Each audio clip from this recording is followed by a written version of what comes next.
Hey everybody, welcome back to the Blue Ribbon Lounge podcast. Welcome back to the lounge. Here it is, spooky season. Oh yeah, it's October now, officially, when you time travelers are listening to it. Traveling through the time and space from our location to yours. Thank you for joining us today. Yes, and from our time, we're all kind of time traveling right now. Oh yeah. Our past into the future, but it will be your present. That's our past. Yeah. Yes. But we do have a wild episode for you today. Oh, an amazing episode. And an amazing guest. Straight from Dragonfire Entertainment, we have Wildman Wess with us. How's it going, everybody? Hey, thanks so much, Wildman Wess. Yeah, Dragonfire Entertainment on YouTube. Is that anywhere else? Mostly on YouTube? Mostly on YouTube. I did have a page on social media a little while. Unfortunately, due to some of the copyright stuff that we had done years ago, somebody got mad, and and it happens to the best of us. I'm actually going to be putting up another one on Facebook at some point. I do have my own Instagram page where I post a lot of the links for YouTube channels. Yeah, so check that out. You probably just search Dragonfire Entertainment on socials, and you probably got it in words and stuff, so you'll be able to find it there, folks. You know, you ain't no dummies. We know you can figure it out. Well, I saw two. Do you have two pages? There's like one with a red icon and then one that has like a blue something. No, mine's just one. It has the dragon icon. Okay, in there. all right. Yeah, we met at Planet Funk Con. Oh yeah, you were there supporting. Did you have any memorable memories from that event? Well, I mean, apart from hanging out with you guys, that was pretty fun. I knew that was number one. Well, I mean, just meeting some of the guests for the first time, and then seeing some guests that I've seen in prior conventions, and it was kind of nice getting to catch up and just talk about the last time. And what were any of the guests like? Remember, like, did you go specifically for anybody or to reconnect again with somebody? For one of them, it was Patricia Patz, who voiced Peppermint Patty on some of the Peanuts cartoons. Oh, okay. Roughly around, like, one of them in particular was called She's a Good Skate, Charlie Brown, where she does ice skating, and Snoopy's her coach. And then Bettina Bush, the original voice of Rainbow Bright, I had met her at the QC Toy Show back last December, and during that time, I took my daughter with us, and my daughter wasn't feeling the greatest, but Bettina was so sweet, was playing peekaboo with her, and when we went to go to FunkCon, Bettina was there. She recognized us and remembered our names, and oh, wow. It was really cool. Oh, yeah. Didn't you just go to you said,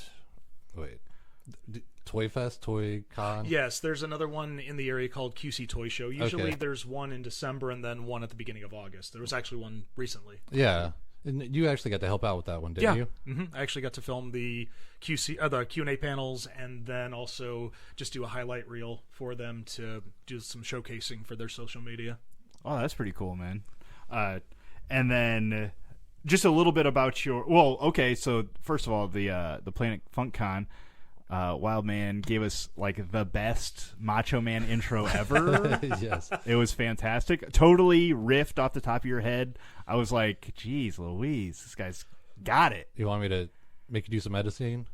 I was going to put it at the right end. Here. No, okay, I'll put it at the end. All right, it's a little bit easier, but and then with your Dragonfire Entertainment YouTube.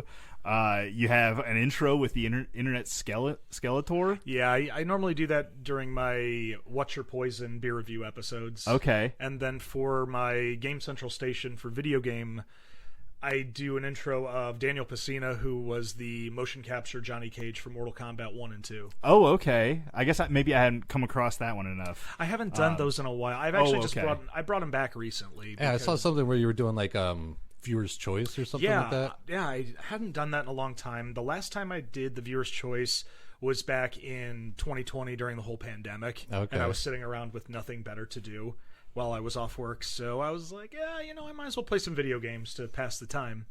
And I started getting some adapters for my consoles and everything that I'd been sorely needing to get some content out there, and once I finally got those cords, I went, all right, let's play some video games. Hey, that's do you do a lot more retro type stuff then? Yeah, I don't really have being a new dad, the time and or finances to get the newer consoles. But Yeah. who knows? Maybe one day. I actually just got a job at Video Games Etc. for part time, so Hey, hopefully there you I'll go. be able to save up some money and get a good deal. Yeah. Hey, gotta stack that paper. Amen to that. Yeah. And then, so like you said, you have your What's Your Poison, a beer review, and I mean, I don't know how you would consider it. I consider it pretty in depth. Me and Davey tried to do some beer reviews in the past, and I was like, for every light American lager, I would drink it, and then anything else, I was like, hard pass. Yeah. I don't think we quite had the palate for Yeah. it to like pull out the Notes. notes. Ooh. Yeah, it's the nutty, fruity bits that linger on the tongue. No, that's understandable. There's a guy that is one of my best friends. His name is Jeff Mattson, goes by Hefeweizen on a channel called Beer You, Beer Me. He's the one who got me into the brewery world, and we started What's Your Poison together in 2019. And he always says something called, not every beer is for everybody, and sometimes some beers aren't for him, and some beers aren't for me. And I started learning more about just your standard domestic beers. I learned Yeah. more about like IPAs and stouts and sour ales, and it blew my mind of how vast the lineups can be, especially going to a lot of different breweries, especially in the Quad Cities. Yeah, there are so tons. A Yeah, ton of them, yeah. because that's what we were doing like local reviews, and I find it for my palate like a microbrew. You kind of they're more hoppy, and they're like they all sort of taste the same. They have like the same kind of after taste. And so, have you done many local breweries? Yeah. I saw for sure you did an Adventurous. Yeah, that came out, I want to say, about 2 months ago. I've also done a review for Crawford Brewing, or Crawford Brew Works. Okay. And then I've been looking around for some of the other ones. Being back in the Quad Cities for the past 2 years, I really haven't had a lot of time to do it for any specific breweries. Right. A lot of it's going to the store and seeing what I can find. And then sometimes looking for beers outside of the Quad Cities in the Midwest, because as much love as I have for a lot of these breweries, I don't want to sound like a one-trick pony where I'm only just showcasing certain breweries and step outside the wheelhouse a little bit and out of my comfort zone. Yeah.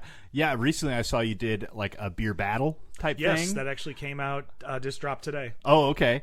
And it was a couple of raspberry beers, and they were both. I mean, I don't remember where one was, but one was from maybe like Des Moines or something. Yeah, so the first one was Raspberry Jam Berliner Weiss, and that was from Tallgrass Brewing out in Wichita, Kansas. And then the other Okay. one was from Exile Brewing in Des Moines. Yeah. It was called Raspberry Bohemian. Okay. And no spoilers. You No. got to go watch Okay. the video Oh, to yeah. find out. I was who, about to ask which to, one. to find out who got stone cold stunned. It was a tough call, let's put it that way. And you have the What's Your Poison. You're currently working on the worst state of movies. Oh, yeah, that has been a blessing and a curse, for better or worse. Can you tell us a little bit about what the stipulations are for this, for lack of a better term, challenge? Yeah, absolutely. So, Worst State of Movies, I was trying to think of a new series to do when it came to movie reviews, and I was at a standstill, and I was scrolling through social media, and I came across a list of what was considered the worst movies by each state. So, 50 different movies, and I wrote down the list, and I looked at some of them, and I went, that one I remember seeing, but I don't remember it being that bad. Right. So, I went ahead and started watching through these again, and then I decide if it's the worst, movie for the state, it would have to deal with, is it rewatchable? Are there rip-off moments in the movie that can be, obviously a carbon copy of another movie that we've seen before? Right. The acting, and let's face it, I was a theater major in college. I graduated with a degree, but I am not the greatest actor, even if I did Shakespeare in the Park. But I know bad acting when I see it, though. Yeah. And then Well, what do they consider bad? Is it by box office, or is it by like A lot of times, yeah. A lot Rotten of times, Tomato scores or something? yeah. Okay. And then, most recently, when the episode drops, you'll have started your Shocktoberfest. That's true. And can you give us a little idea? preview? Have you done that before? I think this one maybe was an 80s rewind theme. Just a little bit about it. Yeah, I've been doing Shocktoberfest since Dragonfire Entertainment started with some people that I used to do the channel with. And it started off just picking 31 horror movies for 31 days. It could have been anything. We ran the gambit from the classics, or by classics I mean the go-tos. Your Nightmare on Elm Streets, your Friday the 13th, your Halloweens. And after you start doing all the ones that are popular, especially with pop culture, you find yourself at a standstill going, what have I not reviewed yet? Yeah. And so I went online and started checking by year from 1980 to 1989, all the horror movies that were made. And I just picked 3 in each year. And then one of them I decided I've always done a Japanese animation movie. And I found one because there's a few of them that I've done from the 80s, but I haven't seen many. And then I normally do a Halloween special, like a cartoon that we saw growing up as That's kids. cool. But I've been doing that a lot, and they're slim to none now. And I thought to myself, animated movie. And this year, I'll give a spoiler alert for that. We're doing Scooby-Doo and the Reluctant Werewolf from the 80s. So I'm excited for that. That was one of my favorites growing up, and I haven't watched it in a while. So it'd be great to relive it.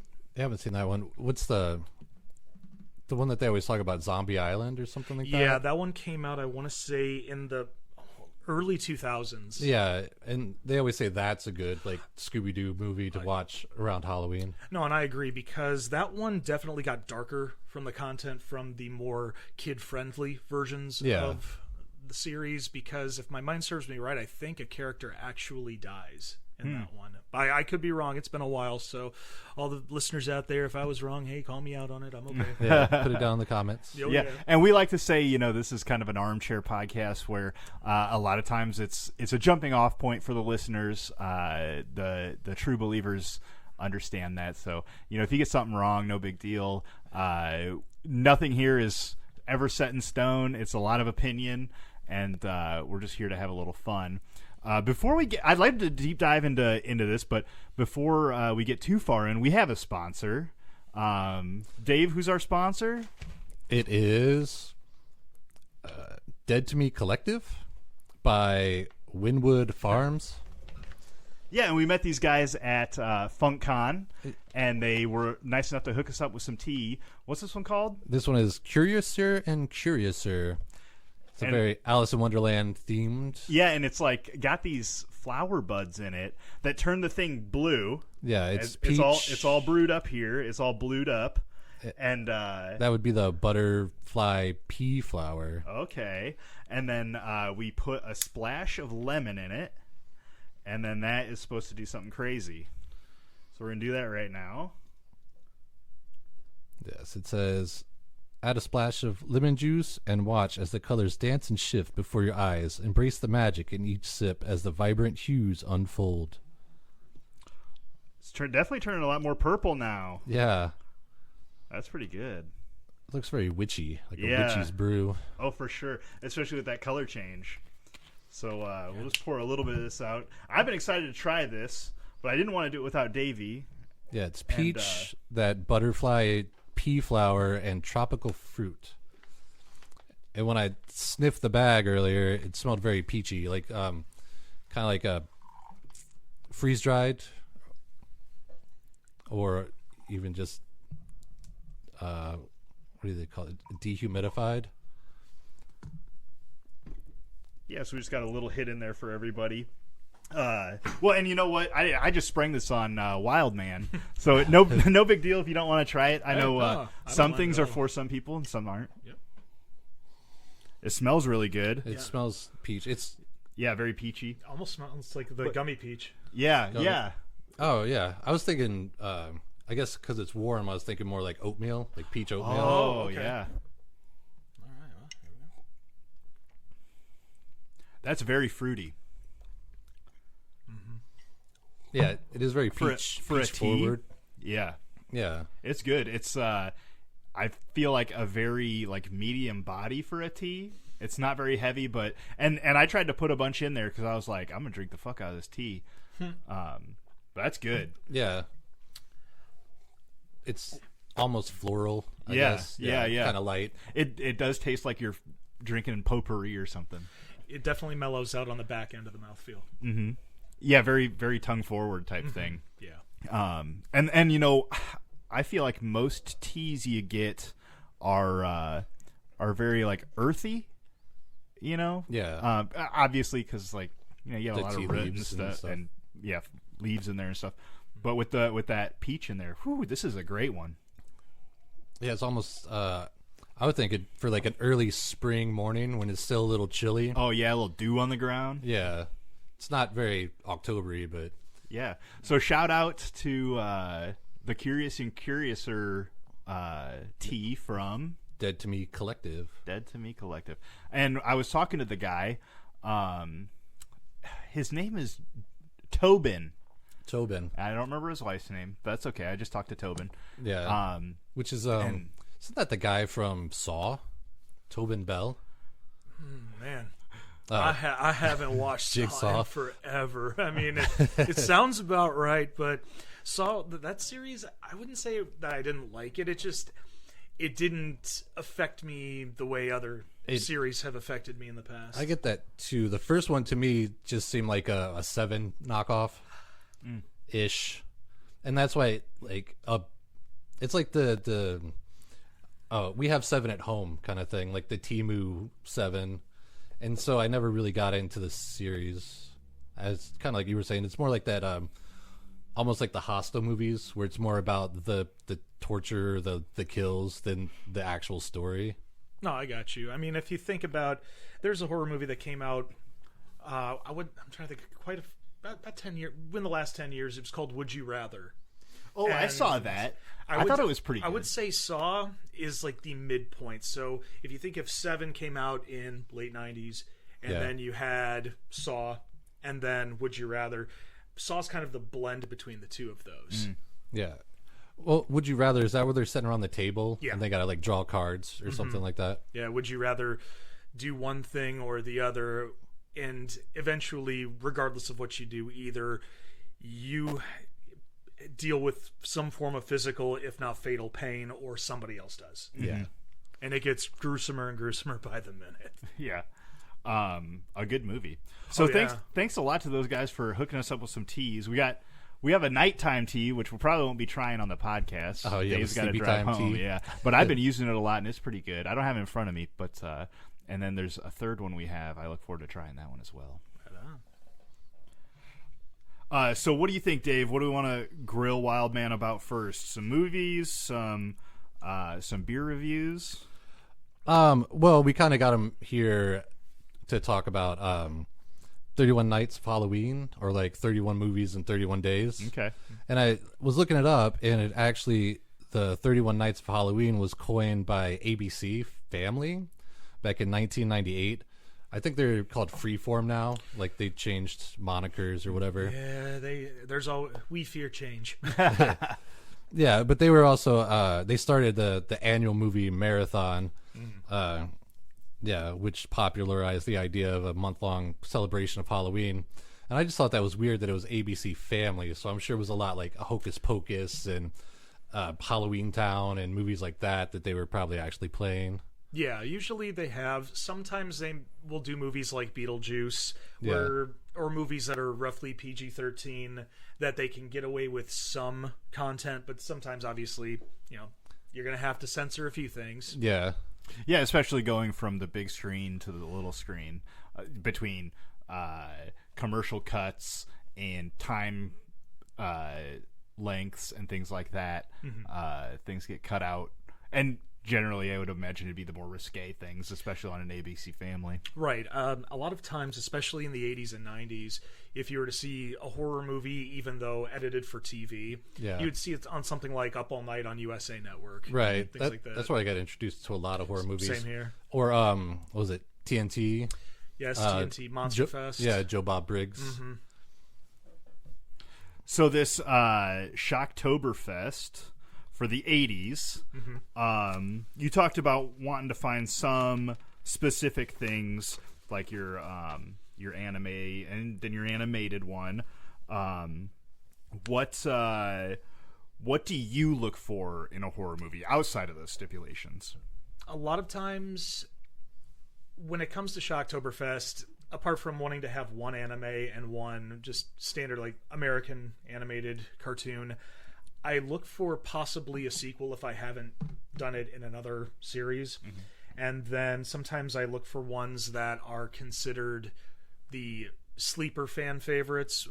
If some people would, I wouldn't say it's the ones that are so bad it's good. It's just the ones that they call it the underground fans. Okay. And one of them in particular, it was called Basket Case from 1982. Ooh, yeah. And it's one of those you sit there and go, what am I watching?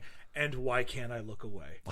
Right. And that happens to a lot of them, even with movies that are considered, with the series I'm working on with Worst State of Movies. There are some that they're so bad it's good that you ask yourself, why am I watching this, but why can't I look away? Yeah. And normally if I ask myself that, it's not considered the worst movie in that state for that series. Yeah. But I also look for action horror films in a way. When I look at action horror, some of my favorite things I like to look into is movies that are adapted from comic books. Now, in the 80s, there weren't a lot. So in the 90s, you had Spawn from Image Comics, and then you also had Blade from the Marvel series, or Marvel Universe. Yeah. And I sat there and I thought to myself, if I was going to do a possible 80s comic book horror movie, what would it be? And I look around, I'm like, I can't think of anything. And then I realized last year was the 40th anniversary of The Toxic Avenger. And they are also rebooting it this coming year or whatever it is. Yeah. And I realized I have not ever reviewed Toxic Avenger. So guess what? It made this list this year. So yeah, you get a little spoilers, folks. Yeah. Well, see, that one, I guess you would consider a horror. There's definitely a lot of kills, a lot of the and excessive gore and violence stuff. is where I consider Yeah. a horror movie. Because, like, I've also heard the argument, like, the first Terminator could be considered a horror movie, more like a monster movie / horror movie, because it is very suspenseful, very stalkery, and then there's some gore and, like, death and stuff. So No, and I agree with you, because if you think of Ridley Scott's original Alien, yeah, that's more terrifying horror based, and then when you get into the sequel that James Cameron made, it's more military based, it's more science fiction, but there is body horror involved, but not as much as the original. Yeah, because the original was almost like a haunted house in space, because there was just the one alien that was stalking them, and you're like, the atmosphere is really what they played up. No, I agree.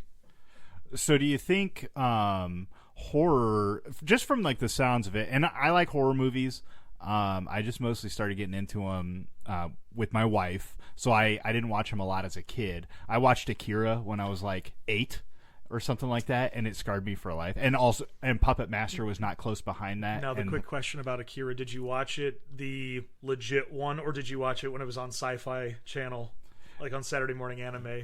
No, it was the legit one. Middle of the night, I was at my dad's house sleeping on the couch, woke up to it. From what my memory, it was completely uncensored. It totally fucked me up as a little kid, and then the same thing with Puppet Master. I remember waking up on the couch and Puppet Master was on, and it was so terrifying. I couldn't stop watching to go back to sleep because I knew I was in trouble. And so I had a long period of time where I just really wasn't into horror because of that. And starting to get back to it now, I have new friends that help guide me through that, especially on the podcast. But it almost seems like horror is kind of the most like cloud-based genre, where you can have a lot of aspects of suspense and thriller and action and even comedy. Oh yeah. And it's almost like the middle point of the movie spectrum, where just about any type of movie could also be horror, and horror could also be any type of movie. No, and I agree with you 100% on that, because there are quite a few movies on this 80s Rewind list that are considered horror comedy, even though there may not be as much comedy in there. There's some of those slapstick moments, there's some of those jokes or double entendres that we can hear in any type of movie. I think back even with the original Nightmare on Elm Street, Freddy doesn't make a lot of jokes. He's very much a cruel clown. Yes. Even in the second one, he's more of a cruel clown. But by cruel clown, he's just more tormenting his victims, but having so much fun with it. Yeah, he's enjoying it. But in the later ones from 3, 4, 5, 6, he starts doing the one-liners. And like Welcome to Primetime, bitch, was the one that still everybody remembers. Yeah. There's quite a few other ones too that they definitely are up there, but not as iconic as that. And Yeah, there's a lot of other series or even just one-off movies where they do this horror comedy where the killer or somebody that's involved in the death and destruction will make some sort of double entendre or a bad pun, like the dad puns, if you will, and you sit there going, they pulled a Freddy, didn't they? Yeah, they did. Yeah. They did. Sometimes they're funny, sometimes it's just facepalm city. And there's one of the movies I recently watched that does that throughout the entire movie, and it just it put me off. It did. Like one of those slumber party massacres or something like that, or with the driller killer, and he's like a rock star. Like because that was the sequel.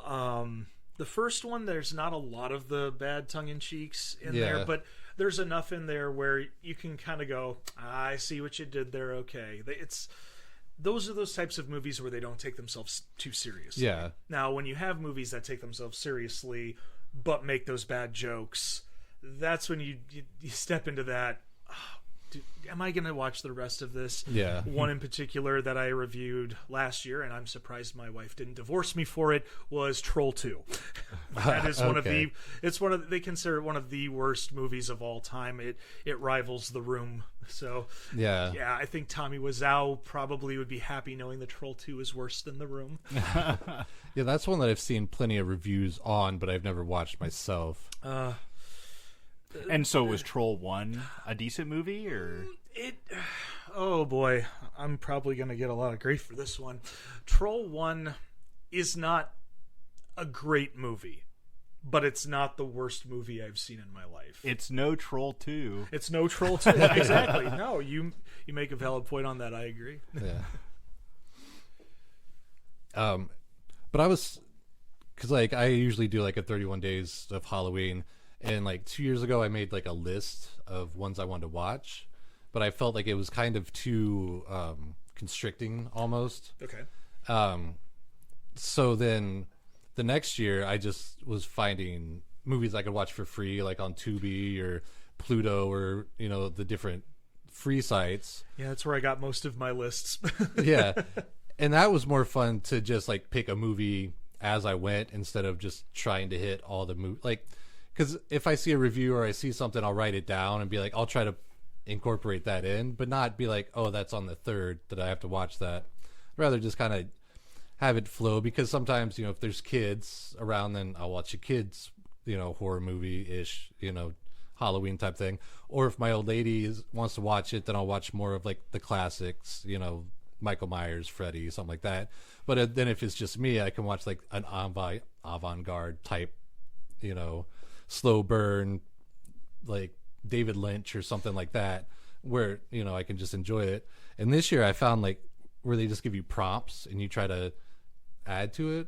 And on the one I got, the first one is your first horror movie. Like you go on October 1st, you watch the first horror movie on you the ever saw. first day of horror, watch your first horror movie. Yeah, and I know that it was Friday the 13th, but it's the one with Corey Feldman in it. Okay, so Friday the 13th, final chapter. Final chapter. So part 4. Yeah, okay, so it was part 4.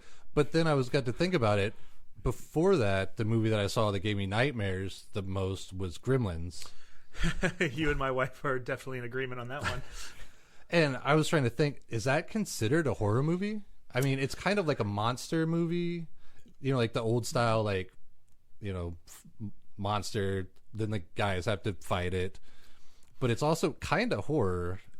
And you bring up a good point, because I have reviewed Gremlins. However, I didn't put it on Shocktoberfest because theoretically Gremlins takes place during Christmas. Yes. So I consider it a Christmas movie, much like the Silent Night, Deadly Night series they're Christmas movies. Yeah. And when I've done some Christmas series, when it comes to like I started off with the 12 films of Christmas, something like that. Yeah. And then it went into doing the 24 beers of Christmas when I found out I could get a Advent beer calendar from Obscurity Brewing and Lodi Tap House. So halfway through the beer reviews, I would do a movie review. and I always do at least one horror movie that's Christmas themed. Yeah. I've gotten into a lot of flack about whether or not Batman Returns is a Christmas movie. Folks, it is. It is. It's totally a Christmas movie. I think that's more of a Christmas movie than Die Hard. Oh, absolutely. Even though Die Hard is theoretically, because it's not Christmas Eve or Christmas Day until Hans Gruber falls off the Nakatomi Plaza. Just saying. So between your Shocktoberfest and your what was your worst state of movies? It sounds like you're picking pretty obscure movies. Has there been any that you've had to just like really reach to the depths of the internet to find? Oh yeah, or even maybe before. not find. Yeah, I've had to go to some places that I'm not gonna say out loud because no, I don't want to get in trouble. No, let's just say dark web. And what movies were those? Oh, let's see here. I want to, if my mind serves me right, there was one called Up the Academy from 1980. It was made by Mad Magazine. Oh, okay. And it's about these delinquent kids that go to a military academy, and it's got, Ralph Macchio's in it. Oh. And then I'm trying to think of a lot of the other actors and actresses in it. I know one of the main girls that goes to the girl academy, I can't think of her name right now, but she was in Halloween 3 Season of the Witch. I know that she was the one that she's like the daughter of a guy that gets killed by the Silver Shamrock Corporation, and Tom Atkins has to try to save her and all that stuff. Okay. But other than that, I can't think of the names offhand. So even though hard to find, was that movie worth it, you think? Or are these hard to find, you think, for maybe a reason? Yeah, hard to find for a reason. Okay. No, because I think of it this way. If you can't find it on Amazon, or sometimes you can, sometimes you can't. I look at some of these movies like, if you've ever heard of the beer and liquor store Binny's that's up near Chicago. Yeah. It's like, if it ain't at Binny's, it ain't worth drinking. Yeah. If you can't find it online, you probably shouldn't watch it. Yeah. Yeah. Yeah, because, I mean, really, Amazon does have pretty much every movie. You just got to pay $4 for it. Yeah, and there were some that I was looking around, and then all of a sudden it's not on Amazon, but it's not on Pluto, but it's on this other app, and then I open up these apps, and it has these memberships, and it's even more than Amazon Prime. I'm sketchy. Yeah. So I'm like, nope. You know what? I'll take my chances with the dark web once, delete it afterwards, and let it never be on my computer again. Yeah, I don't want to have to get a new credit card. I figure if I watch it at least once and delete it, at least that way it keeps the feds off the back. Yeah. That's what a torrent server is for, right? No comment. What are some of these other prompts you found out, Dave? There was one. Well, there's one that says an anthology, and the big one is a Trick or Treat. Like, okay, and I guess VHS. VHS is where I would go with that. Yeah, there's actually quite a few anthology movies out there. One of them in particular that's near and dear to my heart is the original Creepshow from 1982, and then they made a trilogy of those movies, and then Shudder put out a TV series on Creepshow, where it's more like a Tales from the Crypt style TV show, or like Tales from the Hood is a. Yeah, no, you're right. And then there's also, they did a Tales from the Dark Side movie, which they had a series called Tales from the Dark Side on TV, which is very much like an anthology style. Yeah, that's TV the one show. where the lady wants to cook the kid, but he keeps reading the stories from the book for the anthology. I believe you're right on that one. I'm trying to think if it might be something else, but no, that sounds about right. I think Tales from the Dark Side. Yeah, because then they did a Twilight Zone movie where it had a couple different stories, and then unfortunately that was the movie where some actors did unfortunately lose their lives during filming. That's unfortunate. That was that famous guy, Landis, right? Yeah, John Landis directed that one. Yeah. And that's not new, but it was newer than the original one with William Shatner. Yes. Yeah. because that one I guess also was an anthology one, correct? Or was that just an episode? That was an episode. Oh, I thought Yeah, that was part of the Twilight Zone they- movie. Well, I believe they recreated the episode. Oh, okay, for the movie. And then there's another one from the 90s that John Carpenter did called Body Bags. And there's, if my mind serves me right, 3 different stories where one of them is a man who's losing his hair and he goes to get some implants put in, but unfortunately it's a parasite that is eating him from within. And actually, as weird as it sounds, there was a Treehouse of Horror from The Simpsons. There's a segment called Hell to Pay where Snake, I believe. Dies. He gets electrocuted, and then Homer gets the transplant hair, Oh, and then yeah. becomes Snake. And then there's another segment where Mark Hamill plays a baseball player that gets injured, where he has to get an eye transplant, and he starts seeing into the future. It's very much like Stephen King's Dead Zone. Okay. Yeah. But I wouldn't say it's not a bad movie at all. It's just, it was very much underlooked. Yeah, and I felt like that one was almost maybe like a pilot, because because Body Bags, he was the in between guy. He worked at the morgue. Yeah, it was and he John Carpenter. telling the stories about the people in the body bags, hence the name Body Bag.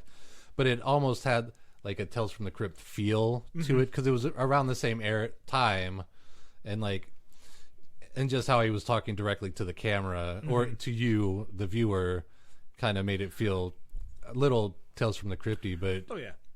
Well, and a lot of it, especially when it comes to the narrator. I mean, you can look back to Rod Serling's Twilight Zone, where he was, did he do Twilight Zone? Rod Serling, yeah. Yeah, because sometimes I get confused between Twilight Zone and Night Gallery. Yeah. That was another one, because there was always this narrator that would come in with the prologue and talk about, what the story was about. Yeah. And then you move into the 80s with the original Creepshow. They just did comic book panels of what the story was going to be. Yeah. Now, when the 1987 sequel came out, they actually did animated vignettes in between the segues. Okay. Where this little boy, Billy, is going to get something from the magazine, and then he gets met up with some bullies that are trying to attack him, and it turns out he's getting these giant Venus flytraps and setting them up in this, do not enter, a no trespassing zone.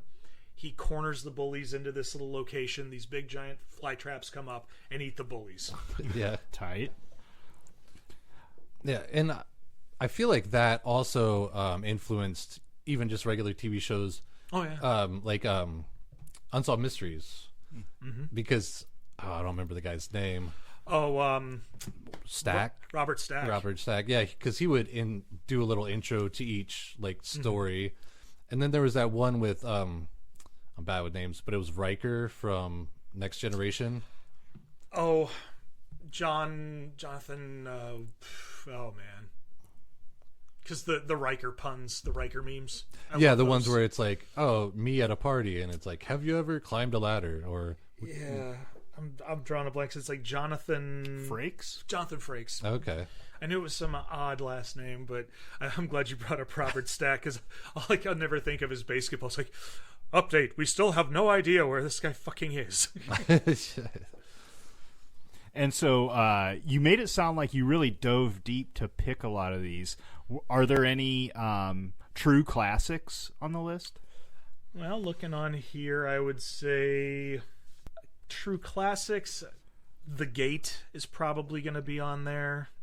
Silver Bullet. I feel I need to do at least one Stephen King adaptation. That's just kind of been dogmatic law for me. And how long have you been reviewing movies? Well, through Dragonfire. Through Dragonfire, we're going on. Let's see, it's been 8 years now. 8 years. That's a long time. Congratulations. That's a big deal. I've been reviewing more than that from when I went to college, but Yeah. but then again, that was more on paper, not in front of a camera. And with that comes, and speaking just as creating content and stuff like that. Not to get too deep in the weeds, but people find you at different times, and maybe like this Shocktober, somebody who's not as into horror, they still need a hand held into the world that is horror, and sometimes you got to kind of hit on those classics and stuff, even though it's fairly played out within reviews and stuff like that. But with a new person comes a new take often. I guess for the new, whether it be a young person or a person who has been skittish about horror movies, what do you think a couple of go-tos would be? A couple go-tos, I would say go with ones that are more family-friendly in a way. Okay. I would say things like the Monster Club or Monster Squad. Monster Squad, Well, yeah. because there's Monster Club too, and that's more of like an anthology as well. Okay. It's I wouldn't say completely family-friendly, but it's very cheesy and very hokey, and it stars Vincent Price. Okay. And then the oldest of the Carradines, not David or Robert, but it's like the older generation. So other than that, I would say for more tame things, I would say or classics. You know, I feel like some of the like we were talking about Saw and like Hostel and stuff. That type of gore, I think, is certainly a lot different than like a Halloween. Maybe a Freddy Krueger leans on the harder half of gore, just from my memory. And like I said, I'm not a horror guy, so correct me if I'm wrong. But you know what I mean? Like the original like 80s slasher flicks were gory at the time, but certainly people have pushed the limits continuously. No, I agree on that. And there have been a lot of interviews and documentaries about slasher films where with the first movies of the series, it kind of gets you invested in getting an idea of who the villain is, what type of characters the villain's going to be taking out, and then you want to feel sympathetic for the victims at some point, or the people in the story. But it got to the point with not only Freddy, but Jason, Leatherface, Michael Myers, Chucky. Instead of wondering how the story's going to unfold, all the fans want to know, how's this person going to get it? Yeah. And that's where these villains become the anti-hero, and they become these icons that you almost cheer for. It's kind of like going back to the early 80s of professional wrestling. You look at wrestlers like Roddy Piper. He was hated so much, and it's not because people, hated him because he was just the big villain. Yeah. People hated him because they wanted to see him get his butt kicked in the ring. Mm-hmm. And the thing is, you love to hate him, but you hate to love him. Mm-hmm. And that's what I always appreciate about him, especially when he became a fan favorite, when he became a babyface later on. It was just, he walked in and he could do some of the most outlandish things, and you'd ask, what's he going to do to this person now? Mm-hmm. And he could do no wrong at that point. And that's kind of what happens with these icons of horror. They can almost do no wrong at that point, because once they appear on that screen, you don't care about the person running away from them in a nightgown. You're just watching that iconic character wielding a weapon, and you're cheering like you're in an arena. And there's no feeling like it. Yeah. And you bring up wrestling, which you're a big fan of. Yeah. And now is on Dragonfire Entertainment. Do you do anything specifically wrestling based, or is it just like a seasoning of your life that comes through in it? It has become more of a seasoning. I did do a few wrestling things back in the day where, when Toys R Us was closing out, a lot of things got discounted, and I got one of the Macho Man Randy Savage sequin robes. Oh, okay. And I had a little segment I did called Planet Powerbomb, and I would talk about wrestling. However, especially on YouTube, the algorithm, and not just the algorithm, but moderators and admins have been really hitting hard when it comes to certain copyrights. And WWE, WWF, whatever you want to call it nowadays, they are very strict on what you can and cannot put on your content, because if, let's say, you're getting monetized and you're making money and you're using something that's copyrighted, you can get hit hard. I mean, I still get hit with those warnings when I use a muted movie clip behind me on a green screen. Yeah. And I understand, because it's, if I'm making money on that and they're not, that becomes an issue. However, it doesn't mean I gotta like it. Yeah. Right. But there are times where a lot of companies now are cracking down on certain things that are licensed of, hey, are you doing this because you're making money? Are you doing this because you're trying to pander to certain groups? Are you trying to influence age groups? That's why, especially the whole situation with Kappa, when I believe YouTube and Google got hit hard a couple of years ago, back in, I want to say 2018, 2019. There was something that happened where someone got in trouble for marketing things to kids that violated basically it's the Child Protection Act. Yeah. Yeah, I mean, Well, wasn't that the whole like Frozen debacle thing where I believe so.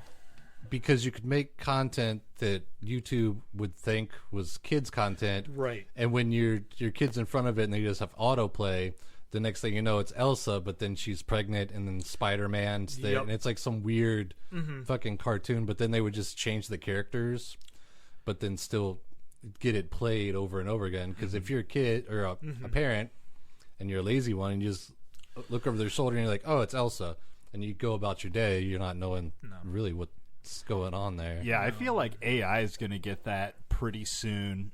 I saw an advertisement for an AI girlfriend, and I swear in the video, I was just kind of flipping through on Instagram Reels, and I had to go back, and I swear that girl was naked. And obviously AI generated image, but you know, and I'm an adult, but I feel like eventually that's going to slip to a kid, you know, like they're eventually going to see, some kids are eventually going to have an algorithm that looks adult. Well, unfortunately, it's happening on Facebook too, and the Facebook Reels. I've noticed a few things where sometimes I watch comedy reels, and then all of a sudden I scroll up one, and all of a sudden it's somebody dancing provocatively. I'm like, I don't want to see this right now. I'm married. I'm okay. But then there's an advertisement for like one of these AI chatbots, and it's an animated character taking off their clothes, and I'm just like, I feel like I just jumped into like Bizarro world. Yeah. Like what? It's like I know I had a beer earlier, but I didn't think it was that strong. Yeah, Right. well, and going back to what you were saying about these larger corporations cracking down on using their imagery, like I'm sure no, Tweedledee AI chatbot has gotten okayed to use like Disney or Fox character. Well, I guess they're both the same now, but but to use some of these characters, and even if they did, was it okay to, like John Cena and another actress have okayed their voices to be used in some situations as long as it's not sexual. And so, like we're just in this big gray area right now, I feel like, especially with AI usage. Yeah. But, well, to bring it back a little bit, the other day I deleted all my cookies because when I pay stuff online, I'm weird. So I delete my cookies. So then I get on YouTube and I got to start my algorithm over again. But if I watch like some which video, sounds kind of fun, actually. yeah. But like if I watch like some outdoor videos and then some movie reviews and then like some game stuff and like a cooking show, but then when it's like your For You page, they'll be like, oh, fails, but the little thumbnail will be like a chick with big boobs and stuff, and I'm like, are they just kind of thinking that nerdy outdoorsy kind of guys, that's what they're drawn to? Well, there's that old infamous phrase, clickbait. Yeah, exactly. And that's what I see, and a lot of the times I'm like, I don't want to open that page if my old lady's sitting right next to me, because she's going to be like, what are you watching? I'm But like, if she's not sitting right next to you, Dave. no, because I don't click on those, because it is clickbait when it's like, I don't know, Pokemon characters in real life, and it's like the lady from Team Rocket, all like provocative looking. I'm like, what? I've seen a couple of those with like Dragon Ball Z, and I'm just going, I don't remember that character, and I sure as hell don't remember him looking like that. Yeah. Well, especially with anime, and this is a little bit less on the AI conspiracy advertisement side, but I was on Tubi and I was like, man, I'd love to watch more anime. And I was scrolling through and it's like 80% of that stuff is softcore porn. Oh, yeah. No, there are times where my wife and I will be having conversations in our house, and like you say, you'll see things, just of random things, just things that we think about buying on Amazon, or things that we think about buying for our family members for Christmas or their birthday. And sure enough, we'll go on Facebook and all of a sudden, oh, did you mean this? Yeah. And it's just like, I decided, you know what? One of these days I'm just going to fuck with them. I'm just going to be like, hey, you know what I miss nowadays? Just, no, I'm not going to really say anything. I can't really say it because I'll be canceled. But yeah, no, I would say things that are just outlandish just to see if it pops up in my feed. Either that or, people listening in going, can you believe this, dude? Do we need to go there now? Yeah. Well, I know what you're saying, because I mean, I don't like Amazon. I use it too much as it is. But I'll get Amazon, and it may have been like Temu though, or Alibaba or something.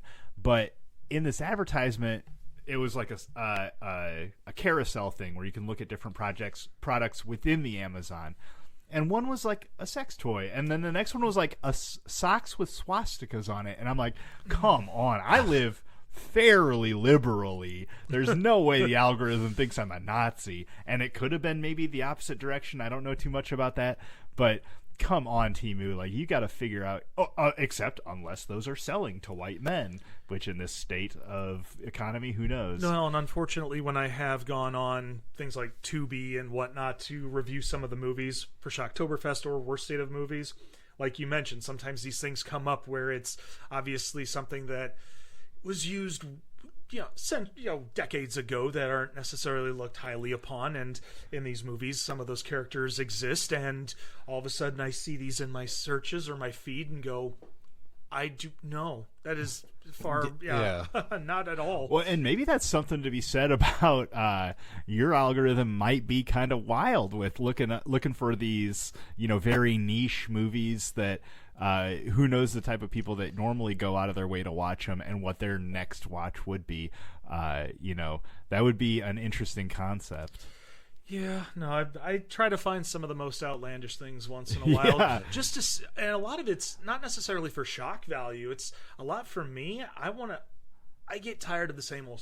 Yeah. Sometimes I need to see something.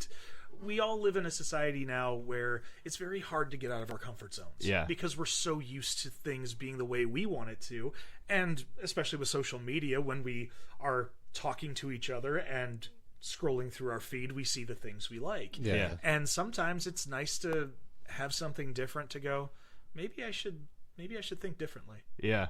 Yeah. That's just me. Like when you're on Pluto and you're watching what was this potential Jaws 5? Oh, Cruel Jaws. You're watching Cruel Jaws. What could possibly be the suggested for yous after that? That's kind of funny to think about. Yep, Sharknado, Sharkansas. Let's see what other ones. There are so many Jawsploitation films out there. It's not even funny. Jawsploitation. Yeah. Oh yeah. Because Jaws did so good that so many came out. Like Orca. And then Grizzly. Oh, don't get me started on Orca. Oh, man. Or have you ever heard that Kevin Smith was trying to write Moose Jaws? Moose Jaws. Yeah. It was about Jaws, but a moose, so like a giant moose in Canadian wilderness. And like some of the concept, I got to see him talk one time, and one of the concepts he was talking about is Jay and Silent Bob will be there. It was like a Jay and Silent Bob in Moose Jaws. And one of the concepts he was talking about is like seeing just the antlers above the tree line. That kind of imagery sounded pretty funny to me. If Kevin Smith were to do some form of killer moose movie, Jay has to at one point just go, "Hey, Silent Bob, look at the size of that knuckle." Bad jokes, but that's Jason Mewes, though. Yeah. He delivers them so well. Yeah. Because he's so oblivious, Yeah. thinking that that's just how people talk. It's like, no. So, I mean, with some of the beer What's Your Poison beer episodes that I do, Oktoberfest is, one of those things that comes up around September time. And so I've got 4 beers I'm going to be trying out. One of them is from Yuengling. So Yuengling's been pretty popular nowadays. Hard to get in the Midwest once in a while. But I do have a Yuengling Oktoberfest seasonal. And then also from Big Grove, from Iowa City, we've got an Oktoberfest beer. Also from Pipeworks up in Chicago. And then from San Diego, we have a non-alcoholic version of Oktoberfest from Athletic Brewing Company. Okay. And then during Shocktoberfest, I am going to be doing a What's Your Poison, because there are horror-themed beers out there. Oh, yeah. And the 3 that I have right now, I might try to look for some other ones, but we've got a Exorcist-themed beer called Pazuzu's Petals. It's a porter ale from Illuminated Brew Works in Chicago. At least it's not like a pea soup ale. Well, I mean, it's a stout. It's going to be thick. Yeah. But let's see, Beer Zombies Brewing Company in Las Vegas. We've got a Shining inspired one called Here's Zombie. That one's a double dry hop hazy double IPA, so that's a mouthful. Double. Yeah. Double toil and trouble. And then, of course, lately I found out from Angry Orchard they decided to do a Friday the 13th inspired hard cider, and it's a blood orange. I'm interested in trying that out. Okay. And then also during Shocktoberfest, I am going to be doing a Game Central Station exclusive.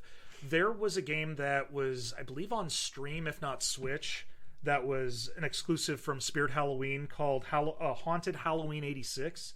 And Spirit Halloween just released a physical copy with like a Nintendo cartridge. Yes, I did see that. And I just picked one of those up. So I'm going to be doing a game footage of that for Shocktoberfest as well. Okay, so is it 18-bit then? It has the 8-bit quality, but it definitely has some 16-bit feel to it. The game, when I looked at some of the gameplay on the back of the box, it definitely looks like something out of like Double Dragon or River City Ransom from the Nintendo. So it's more a side scroller. Yeah. Yep, side scroller. So kind of like platformer. the old Friday the 13th or Nightmare on Elm Street movies or games. Similar, but I would say a little more towards the it looks very like half family friendly, half this is kind of disturbing. Okay. So a little bit about your beer reviews. One, have you tried Wake in the Quad Cities? Yes, I have. Okay, that was one of my favorite places to go. It's been a while when I was drinking. I was curious. You within your beer battle that you did, one had a heavier head, and does the head of a beer affect the taste or anything like that? I'm not personally sure how it forms or anything like that, or is it just it takes forever to pour and then you gotta wait forever to drink it? No. So when I've been doing some of these episodes and when I look back at the dailies and going through editing, sometimes I talk about how the head consistency is great and sometimes that it's better if it dissipates. And I know it sounds like I'm waffling. It's like, Wes, make up your damn mind. Is it good or is it not? Sometimes it just depends on the style of the beer. There are some times where when it comes to IPAs, I do like the head consistency and the carbonation to be a little bit more on the frothy side because it definitely brings the flavor of the hops out. So because a lot of times when there's with IPAs with the hops, people talk about the dankness where when you smell hops, because hops theoretically is a sister or like a cousin herb of marijuana. So there are times where you can open up like quite a heavy IPA and you'll be smelling it going, who just burned one? Yeah, okay. And not saying that's a bad thing, not saying it's a good thing either. It just if you like that in your beer, which I do, I don't mind it. But when it comes to beers like a sour ale and you're pouring it, and sometimes the head can get a little bit more excessive when you do a straight. Sometimes on a downpour, here I go. I'm imitating pouring a beer, and I'm just thumb brushing the microphone, folks. I'm sorry on that one. Believe it or not, I'm actually sober. No, but sometimes if you do the glass at an angle and pour, you're gonna get a lot more of the head on the beer. If you do a downpour, like straight down, sometimes it will pour with that even layer, and sometimes it'll just foam up. Yep. Like pretty much if a keg is tapped out at the bar and you watch somebody trying to pour it and it's just I heard or I saw something, and this could just be like false information. Someone was saying that you don't tilt the glass, you dump it, and then it makes it so you're not as full, like you don't get like all that carbonation into your gut, and because it kind of like lets a lot of that CO2 out. That's a good question. I'll probably have to. I'll have to research that and double check with my buddy Hefe on that one. He'd probably know a little bit more on that. Because I do kind of see what you're saying. Because like in layman's terms, like if there's a lot of head and once it dissipates, it's almost like flatter. And as in, if you kind of pour it to the side, then you still have more of that carbonation taste to it. Because a lot of times when it comes to the head consistency, when you're pouring it, if it just completely dissipates completely, like within a matter of seconds, it doesn't necessarily mean the beer is bad. It's just Right. not as fresh. That's what I've learned with a lot of these beers. Now, when it's like going big time, like you mentioned, and I agree, it's you sit there going, wow, now I got to sit here and wait for this to, otherwise I'm going to have the Yeah. beer mustache. Yeah. Well, what, you stick your finger in it, or you salt it? Yeah, or you do the nose trick where you wipe the side of your nose, and then you just got to make sure you're, Yeah, got a little salty. This beer review has been brought to you by Strider's acne pads. Yeah. And then what about like floaties and like particles in there?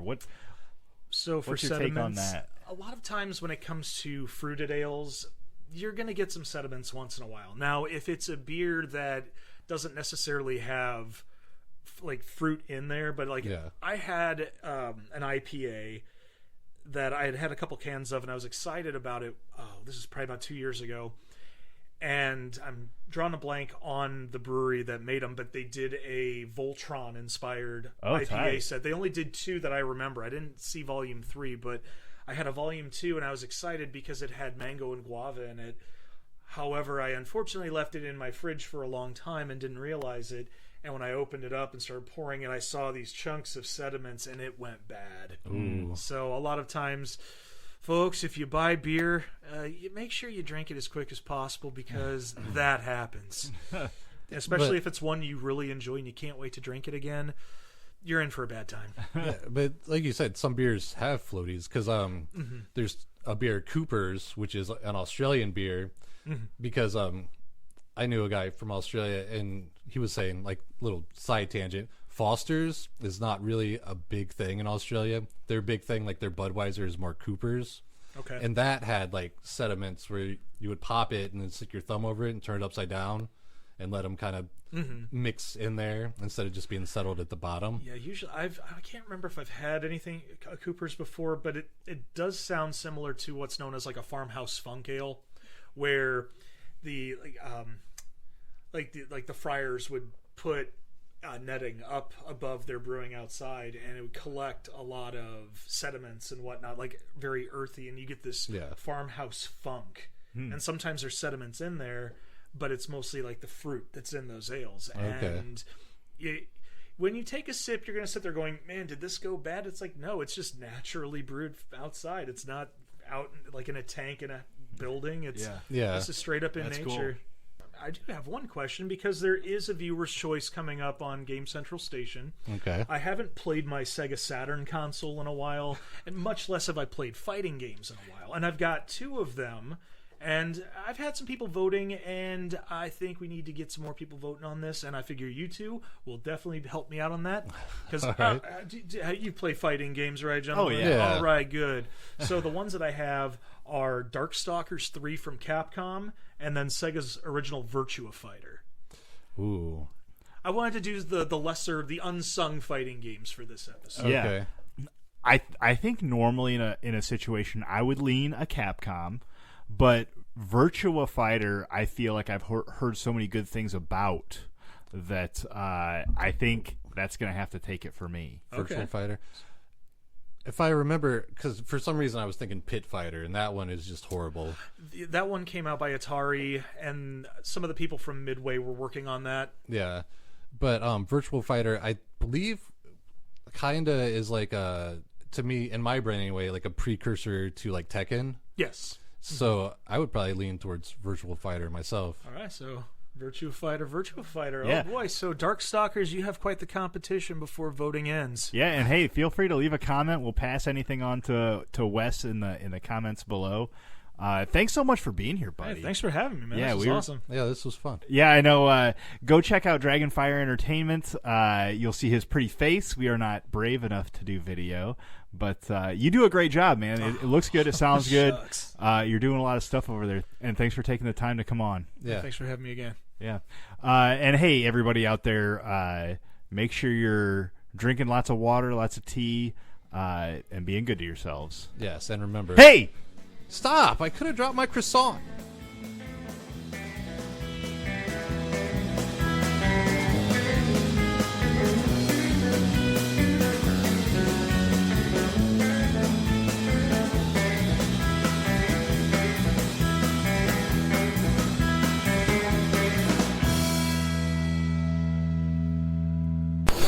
Oh, freak out, freak in. The Macho Man Randy Savage is here at Planet FunkCon 2025, hanging out with Mean Matt and Dirty Dave at the Blue Ribbon Lounge podcast. You need a little spice? Need a little excitement?